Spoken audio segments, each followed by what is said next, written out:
You saw Jake and Tommy, obviously. Yeah, I did. Any thoughts on, Jakey Poo getting his first loss? It's a tough moment for any fighter who's undefeated.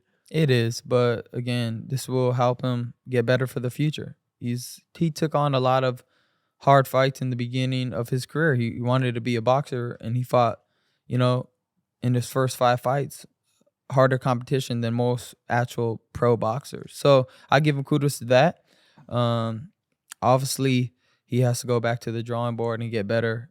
And I think that he still has a career in boxing. This just shows people that I want him to come back to show people that no matter, even if you get a loss, like that's not going to determine if you have a future in the sport. Yeah.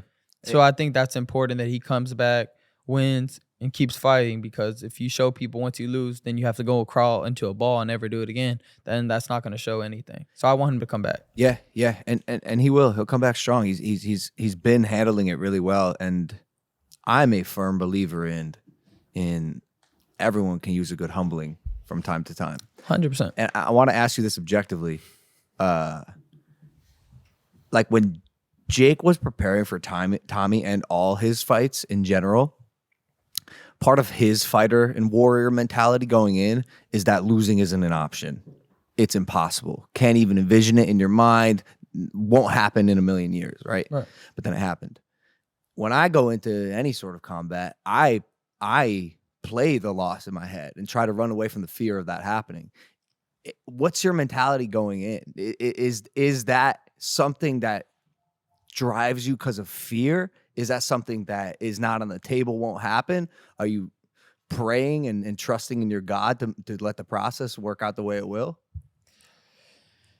I think I'm more on your thought process. I feel like if you can't say you can't lose, you're insecure about what can happen. I look for the truth. Like, okay, I can lose, but I don't want to lose. And is it better for my mindset to say, I can't even say that word? Like, I try to think it objectively, but it won't actually have an impact if you say to yourself, I can't even say losing. Like, it's not going to have an impact on the fight. So I just kind of look at it in a more truthful aspect and try to, dissect everything that I do fear. Fear kind of helps you ask the question, okay, why do I fear this moment or this situation in the ring? Why am I fearing the possibility of losing?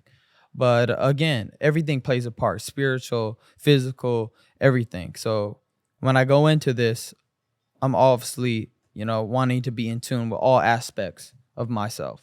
But yeah, I'm more on the basis of you. I don't fear losing. I don't fear anything. Yeah. Because everything's gonna be all right. I think humans in general are so much more powerful like that. They are. When you could look at reality in the face and be unfazed by it, the word is unbothered. When you can move about life unbothered, regardless of outcome, you are a powerful human being. Stoicism, it's called. With faith. Hey there, if you like the clip, make sure to subscribe or check out this recommended clip to my right.